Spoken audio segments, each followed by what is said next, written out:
আর ঢাকাতে যারা থাকে তারা মোটামুটি ভাবে একটা কেয়ামতের শহরেই থাকে, কারণ এখানে এমন কোনো পাপ নাই যেটা হচ্ছে না, এমন কোনো পাপ নাই। একেবারে প্রতারণা দিয়ে ভর্তি উপর থেকে নিচ পর্যন্ত। এই শহরে প্রথম যে জিনিসটা উঠে গেছে এটা হচ্ছে বিশ্বাস। কি উঠে গেছে? দ্বিতীয় উঠে গেছে আমানতদারিতা।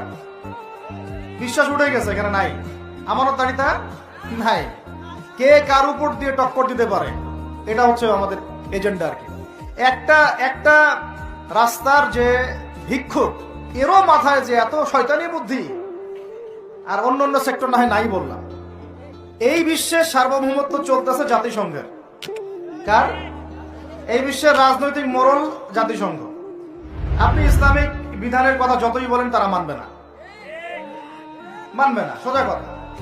আপনি যদি বলেন কোরআন এবং হাদিস এবং সর্বশেষ নবী মুহাম্মদ সাল্লাল্লাহু আলাইহি ওয়াসাল্লাম আমাদেরকে এইগুলো দিয়ে গেছেন, আল্লাহ পাক এইগুলো নাজিল করছেন, আসেন এইগুলোর আলোকে বিশ্ব করি, ওরা মানবে না। বরং ওরা আপনার উপর যুদ্ধ ঘোষণা করবে। কি করবে? এ হচ্ছে এই বিশ্বের সবচেয়ে বড় তাগুত।